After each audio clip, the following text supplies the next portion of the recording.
नमस्कार मित्रांनो, ठरलं तर मग या मालिकेच्या आजच्या भागात आता अर्जुनला झोप लागत नव्हती. अर्जुन सतत ना सायलीच्या बोलण्याचा विचार करत होता, म्हणजे सायलीने जे काही सांगितलेलं होतं त्या सगळ्या गोष्टी आता त्याच्या डोळ्यासमोर आठवत होत्या. आणि मग सायली आपल्याला सोडून गेली तर आपलं काय होईल या भीतीने त्याला रात्रीची झोपही लागत नव्हती. आणि त्यामुळे तो विचार करत तसाच बसलेला होता. तेच आता त्याला झोप लागत असताना सायलीच्या लक्षात येतं की त्याला झोप लागलेली नाहीये. सायली आता उठते आणि अर्जुनला म्हणत असते की काय झालं आहे तुम्हाला. सायलीला असं वाटतं की अर्जुनला अस्मिताच टेन्शन आलेलं आहे, पण अर्जुनला अस्मिताच टेन्शन आलेलं नव्हतं. तर अर्जुनला आलेलं होतं टेन्शन ते म्हणजे सायलीचं. पण आता तो काही बोलू शकत नसतो ना. सायली मात्र त्याला म्हणत असते की मला कळते तुमची अवस्था कशी झाली आहे ती. तुम्हाला अस्मिता ताईंच टेन्शन आलेलं आहे, मला कळतंय, पण नका काळजी करू, सगळ्या काही गोष्टी ठीक होतील. थोडा वेळ द्या, मग सगळं होईल नीट. असंही आता ती त्याला बोलत असते आणि त्याला म्हणत असते की उघाचे ना जागरण करू नका, चला. आणि असं बोलून ती आता त्याला झोपवायचा प्रयत्न करत असते. त्याला म्हणत असते की रात्र झाली, उशीर झालाय, असं करू नका, चला झोपा, असंही आता म्हटलं जातं. आणि असं बोलून ती आता त्याला झोपायला सांगते आणि स्वतः त्याच्या डोक्यावरून ना मायेन हात फिरवत असते, जेणेकरून आता त्याला कुठेही जाग वगैरे घ्यायला नको असंच आता तिला वाटत असतं. तर दुसरीकडे आता ती सकाळी उठून बघते तर अजूनही अर्जुन जो आहे त्याला नीट झोप लागलेली नसते ना. म्हणूनच तो ना आता खाली जाऊन अक्षरशः झोपलेला असतो आणि तो बेडवर नीट झोपलेला सुद्धा नसतो. म्हणूनच आता सायली चकित होते. सकाळी उठल्या आणि सायली म्हणत असते की काय झालंय तुम्हाला, अहो तुम्ही इथेच कशी काय झोपलात. त्यावर अर्जुन म्हणतो रात्री कधी झोप लागली इथे कळलंच नाही, विचार करता करता, असंही आता तो म्हणत असतो. त्यानंतर सायली म्हणते बर ठीक आहे, पण आता उठा. आणि त्यानंतर आता ती त्याला बेडवर जाऊन झोपायला सांगत असते, कारण रात्रभर तो जर खाली झोपला असेल तर त्याची पाठ अवघडली असेल असंच तिला वाटत असतं. आणि म्हणूनच ती त्याला उठून वर झोपायला सांगत असते. पण नंतर अर्जुनला झोप लागत नसते. अर्जुनला तर नेहमीप्रमाणे कामाला जायचं असतं, कारण वंदना जाधवचा शोध घ्यायचा असतो आणि त्यासाठी त्याची धडपड सुरू असते. सायलीलाही तो सांगत असतो की चला ना तुम्ही माझ्यासोबत. पण सायली म्हणत असते की सॉरी, पण मला यायला जमणार नाही. त्याचं कारण हेच आहे की जर मी आले तर प्रॉब्लेम होऊ शकतो, कारण तुम्हाला मलाही माहिती आहे की घरात वातावरण कसं आहे ते. आणि जेव्हापासून सचिन आलाय ना तेव्हापासून मला अस्मिता ताईला आणि बाळाला त्यांच्यावर सोडून जावंसं वाटत नाही. आणि म्हणूनच सॉरी. तेवढ्यातच अर्जुनला चैतन्याचा कॉल आलेला असतो. तर चैतन्य आता अर्जुनला सांगत असतो की तू येणार आहेस ना. मग आता अर्जुन म्हणतो की हो ना, मी येणार आहे ना. आता अर्जुनची चिडचिड होत असते. एकतर रात्रभर झोप झालेली नाहीये, त्यातच हे सगळं काही बोलणं, त्यामुळे तो चैतन्यावर सुद्धा चिडचिड करत असतो. दुसरीकडे आता कल्पनाने मसाजसाठी म्हणजेच बाळाच मसाज करायला एक बाई सांगितलेली असते, प्रतिमाला. तर प्रतिमाने ती बाई शोधलेली असते. म्हणून प्रतिमा म्हणत असते की अगं माझ्या इथे ना बाजूला एक बाई येते कामाला, तिची मुलगी आहे शैला. खरं तर ना त्या बाईला मालिश खूप चांगलं करता येतं, पण तिच्या शैलाच ना जरा काम होतं आपल्या तन्वीकडे. मग काय काम काढलं आहे तिने. मग आता खरंतर ना तन्वी जसं फॅशन डिझायनिंग करते ना तसं तिलाही करायचं आहे. मग मी विचार केला, नवीने रेकॉर्ड्स केलाय. मग ती म्हणाली की मला जरा माहिती हवी आहे. तर मी म्हटलं ठीक आहे, तू आता जातेच आहेस तिकडे तर तिच्याकडून माहिती घे आणि तिची आई येईल तुझ्याकडे मसाजला. मग ओके आहे ना सगळं काही, असं देखील प्रतिमा विचारत असते. तर कल्पना म्हणते की बरं झालं बाई, तू मला सगळं काही शोधून दिलंस नाही तर मला टेन्शन आलं होतं बाळाच्या मसाजसाठी. कुठून बाई शोधायची असंही कल्पना आता प्रतिमाला बोलत असते. प्रतिमा म्हणते, त्यात काय त्यानंतर कल्पना म्हणते की ठीक आहे, मी बोलून घेईन तन्वीशी, तिला जे काही आहे ते नीट समज म्हणून सांगेन.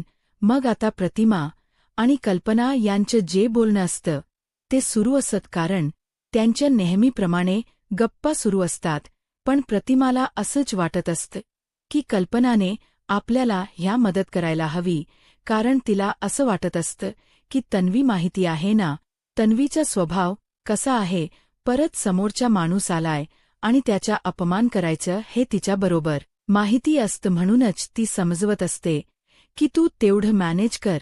तर दुसरीकडे आता सायली बायाला घेऊन बसलेली असते, बायाला खेळवत असते आणि त्यातच अर्जुन आता निघालेला असतो. अर्जुन जसा निघतो तस प्रिया अर्जुनला थांबवायला येते आणि अर्जुनला म्हणत असते की आज तुला बाहेर जाणं गरजेचंच आहे का. त्यावर आता अर्जुन म्हणत असतो की आता माझ्या बाहेर जाण्यावर सुद्धा काही तुला प्रॉब्लेम आहे. मला तर वाटत नाही की तुला काही प्रॉब्लेम असेल. काय झालेला आहे. मग तो सांगत असतो तेव्हाच आता ती म्हणते की प्रॉब्लेम असं नाही रे, म्हणजे ना बघ ना अस्मिता ताईंच मूड ठीक नाहीये, म्हणून मी अश्विनला सुद्धा सांगत होते घरात थांब, पण त्याच इमर्जन्सी होती म्हणून त्याला जावं लागलं. तूही घरातून काम करू शकतोस ना, असंही आता ती त्याला म्हणत असते. पण त्यावर आता तिला अर्जुन हाणत असतो की माझ्या काही मीटिंग्स आहे लाईनअप ठेवलेल्या, त्या तर मला कराव्याच लागतील आणि त्यामुळे मला घराच्या बाहेर पडावं लागेल. आणि असं बोलून तो आता घराच्या बाहेर पडतो. इथे प्रियाला दुसरंच टेन्शन आलेलं असतं आणि म्हणूनच प्रिया त्याबद्दल जरा वाट काढायचा प्रयत्न करत असते.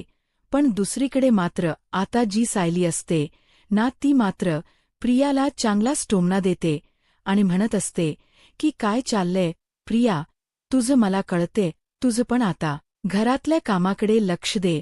तुला जे हवं आहे ना ते काही साध्य होणार नाही आहे असं देखील आता म्हटलं जातं. आणि आता या सगळ्या गोष्टी जेव्हा बोलल्या जातात ना, तेव्हा कुठे जाऊन आता प्रिया किचनमध्ये जाऊन काम करत असते. पण तिची चिडचिड खूप जास्त होत असते. तिची एवढी चिडचिड होत असते ना की तिचं तिलाही कळत नसतं. तेव्हाच ती आता डब्बा मागत असते. मग तिला आता विचारलं जातं की कसला डब्बा तुला हवा आहे. त्यावर ती सुमनकडे मुद्दामून रागराग करत असते. तर सुमनला ती सांगत असते की ज्या मला डब्बा दे, आणि तो डब्बा म्हणजे असतो तो म्हणजे तिला हवा असतो तांदळाचा तांदूळ वगैरे नीट वगैरे करत उभी असते ती, आणि तीच लक्ष ना समोर असलेल्या आता या सायलीकडे असतं. कारण तिला असं वाटत असतं की सायलीला किती आराम आहे ना, म्हणजे सायली बाकी की काही काम करत नाहीये, फक्त इकडे तिकडे बघतेय आणि ते बाळ सांभाळते. हिला किती बरं आहे आणि मी इथे काम करत बसली घरातली. मग आता ती स्वतःहूनच जाते आणि सायलीकडे जाऊन म्हणत असते की अग ना सायली, मला ना थोड जेवणाच डिफिकल्ट वाटते, जरा जेवण तू हँडल करतेस का, बाळाला सांभाळायचं ना, मी बघते. असंही ती आता म्हणत असते. त्यावर सायली म्हणते खरं तर घरची जबाबदारी तुलाच घ्यायची होती ना, म्हणूनच तर घरची जबाबदारी तुला दिलेली आहे. मग आता काय झालं, घे ना घरची जबाबदारी, असंही तिला आता म्हटलं जातं. त्यावर ती म्हणते की हो, तुझं बरोबर आहे, घरची जबाबदारी मला घ्यायला हवी, तेही कळते, पण आता ना थोडं असं मला वाटते की मी या सगळ्या गोष्टी हँडल करू शकते. त्यामुळे मला ना जरा बाळ सांभाळायला दे, बाकी तू किचनमधलं हँडल कर, असं सांगितलं जातं. आणि मग तो किचनमधलं हँडल करायला तिला दिलं जातं. मग सायली ही आता ते बाळ जे आहे ते लगेच त्या प्रियाच्या हातामध्ये देते, कारण तिलाही माहिती असतं की प्रिया काही बाय वगैरे संभ शकणार नाहीय, आणि म्हणूनच तिची आता मुद्दामून तिला मजा यायची असते. मग प्रिया जी आहे ती बाय सांभाळत असते. तिच्याने काय बाय सांभाळायलाही नीट जात नसतं, म्हणजेच ते बाय ना जोर जोरात रडत असतं. आणि जेव्हा ते बाळ रडू लागत ना, तेव्हा मात्र आता सायली म्हणत असते प्रियाला, अग ते बाळ चांगलं झोपलं होतं आणि तुला नीट त्याला घेताही येत नाही का, तुला मी म्हटलं होतं ना. त्यावर आता प्रिया म्हणते की बघ ना, ही शांतच राहत नाहीय, मग सायली म्हणते, तुलाच ते काम सोप्पं वाटत होच ना म्हणून तू बाळाला घेतलंच, मला काही कळत नाही का, सांभाळ आता बायाला. आणि तेवढ्यातच ना बायाने सुसू केलेली असते. बाळाने सुसू केल्यामुळे आता प्रियाची सगळी साडी भिजलेली असते. आणि तेवढ्यातच कल्पना तिथे येते आणि कल्पना विचारते की काय झालं आहे. तन्वी तेव्हा आता ती सांगू लागते की बाळाने सुसू केलेली आहे, त्यामुळे ना मला पटकन जाऊन आहे ना कपडे बदलावे लागणार आहे. काय कपडे बदलायचे आहेत, पटकन जाऊन. त्याची काय गरज आहे, काहीच गरज नाही. बाळाने सुसू केली म्हणजे त्याचा वास येतो असं नाहीच ना, मग असा कशाला विचार करतेस, थांब. आणि असं बोलूनच ना थांबवलं जात असतं. आणि जेव्हा थांबवलं जात ना तेव्हा मात्र आता इकडे प्रिया बायाला घेऊन तशीच उभी असते.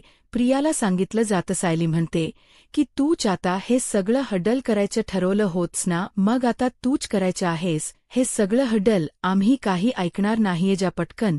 त्या बाळाचे सगळं काढ, कारण तू ही जबाबदारी घेतली होतीस म्हणजे पुढची जबाबदारीसुद्धा तुलाच घ्यावी लागणार आहे. पटकन सगळं काही आवरून घे, बाळाच लंगोट काढ. हे देखील आता सांगितलं जातं. एवढे सगळ्या गोष्टी जेव्हा आता सांगितल्या जातात तेव्हा मात्र आता इकडे असणारी जी सायली आहे ती प्रियाची मजा बघतच असते.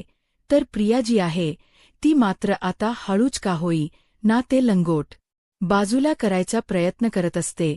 प्रियाच्याने ते जमत नसतं, पण प्रियाला या सगळ्या गोष्टी आता कराव्या लागणारच असतात. त्यामुळे प्रिया आता हळूहळू का होई ना ते लंगोट काढायचा प्रयत्न करत असते.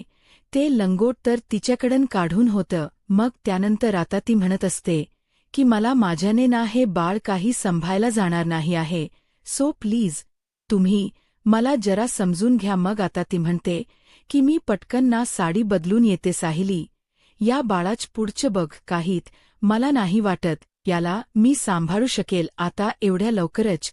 तिने हार मानलेली असते ना, त्यामुळे आता काहीच होऊ शकत नसतं. तर दुसरीकडे सायलीनेच त्या बाळाला हातात घेतलेलं असतं. तर प्रिया तिथे उभी असते. तेवढ यातच ती शैला तिथे येते आणि शैला तिथे आल्यानंतर आता मात्र सायली तिथेच बसलेली असते. आणि मग मसाजला तुझी आईच येणार आहे ना, असं देखील कल्पना म्हणते. तुला प्रतिमानेच पाठवले ना. त्यावर शैला म्हणते की हो, मला प्रतिमा आत्यानेच पाठवलं आहे. थोडं जरा बोलायचं होतं. माझी आई ना मसाज तर खूप छान करते, ती बाळासाठी मालिश करायला येणारच आहे असंही आता सांगितलं जातं. पण दुसरीकडे मात्र आता ती म्हणत असते की मला ना जरा काम होतं. इकडून प्रिया जी आहे ती साडी बदली करण्यासाठी जात असते. पण प्रियाला आता कल्पना थांबवते आणि ती म्हणत असते की अगं, ही तर तुलाच भेटायला आली आहे, जरा थांब. आणि मग काय मला भेटायला, माझ्याकडे काय काम, आणि मी तर हिला ओळखतही नाही असंही आता म्हटलं जात असतं. अगं, तू तिला ओळखत नाहीस, पण ती तुला ओळखते. तिचं जरा फॅशन डिझायनिंगच काम आहे. तिला कॉलेजमध्ये ॲडमिशन घ्यायचे, कोणतं कॉलेज परफेक्ट आहे ना हे विचारण्यासाठीच ती इथपर्यंत आलेली आहे असंही आता ती म्हणत असते.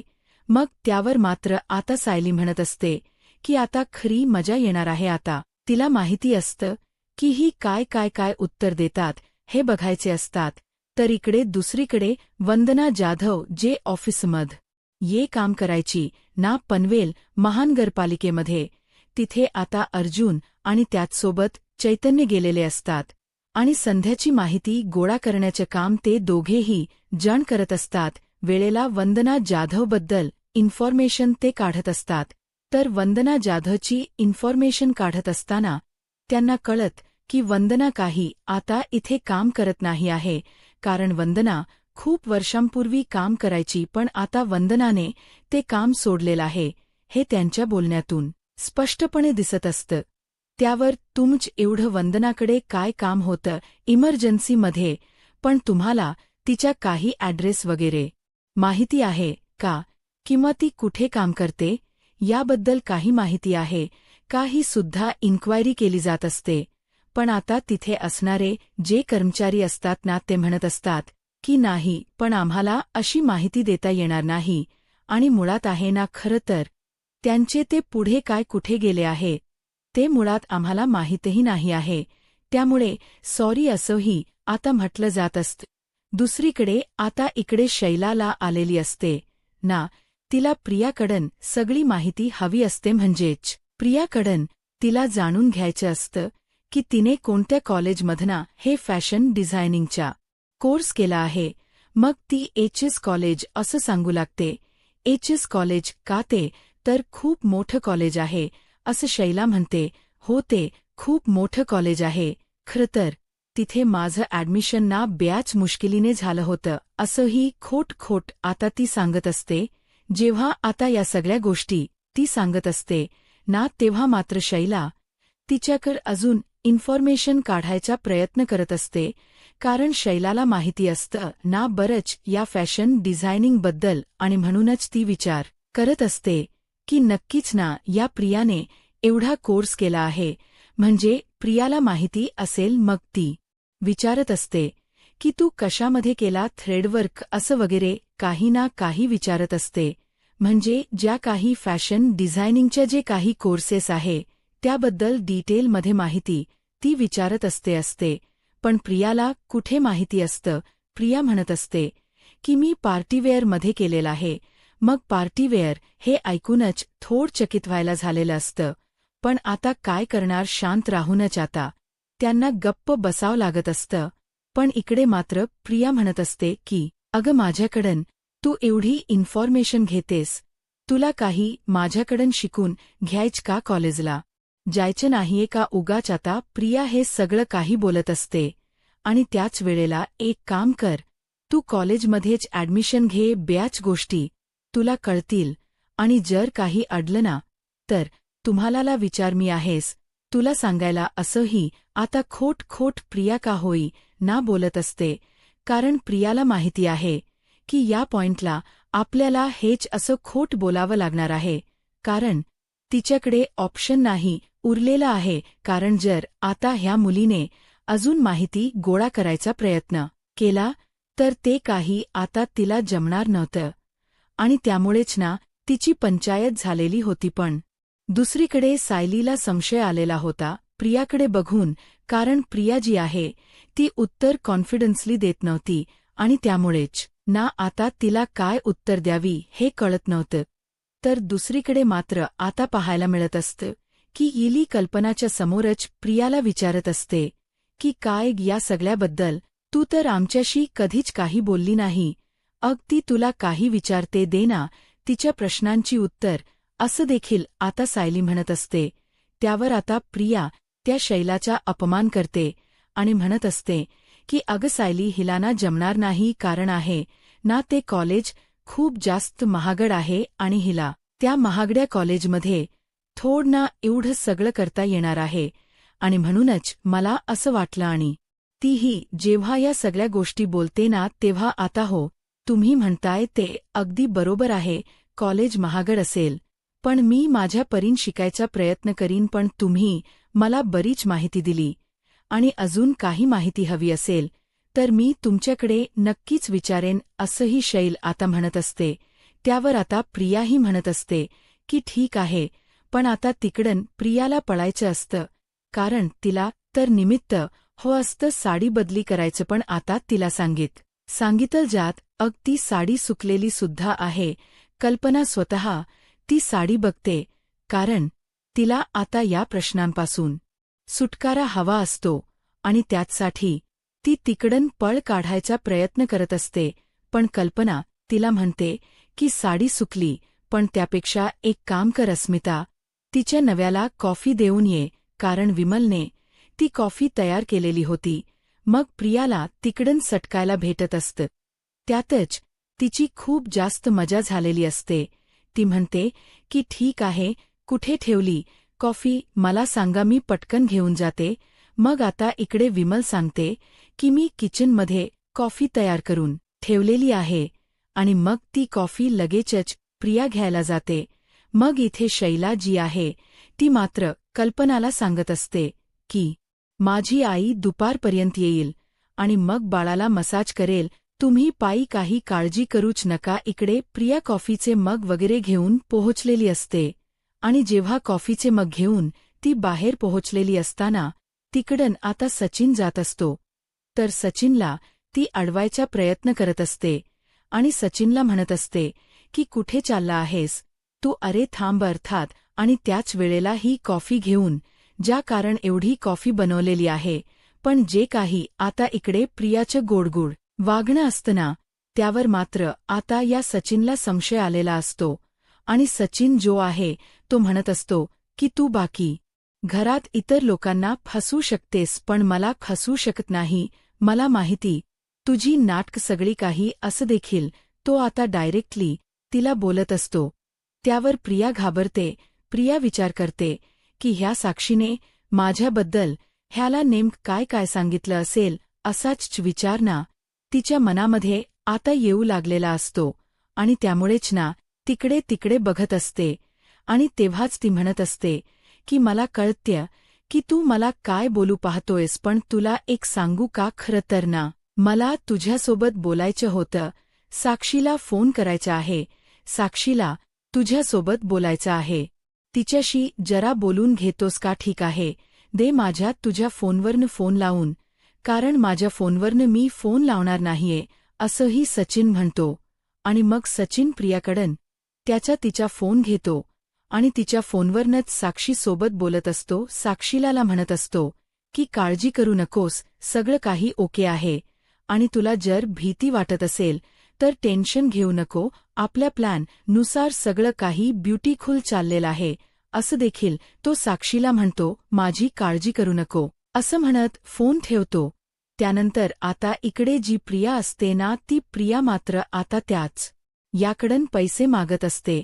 प्रिया म्हणत असते की मी तुझं एवढं काम करून दिले तर मला पैसे दे. त्यावर तो म्हणतो की तू माझ्याकडून पैसे मागतेस हो, तुझा काहीतरी गैरसमज होतोय. तुला माझ्याकडून काही भेटणार नाहीये, कारण मी काही पैसे वगैरे तुला देणार नाही. मला माहिती आहे, उलट तुलाच माझी गरज आहे. मी तुला काही मदत करत नाहीये असेही तो म्हणतो. आणि त्याच्यानंतर आता इकडे प्रिया चिडचिड करत असते. प्रिया म्हणते की बाहेरून जरी कॉल केला ना एसडीवर ना तरी एक रूप द्यायला लागतो आणि ह्याने माझ्या फोनवरनं बोलणं केलं तरी ह्याला काही फरक पडत नाहीये. दुसरीकडे सायली आता बेडरूममध्ये गेलेली असते आणि तिने प्रतिमा आत्याला कॉल केलेला असतो. प्रतिमा आत्याला सायली म्हणत असते की बरं झालं प्रतिमा आत्या, तुम्हाला मी म्हटलं आणि तुम्ही लगेच आयडी कार्ड शोधून मला दिलं.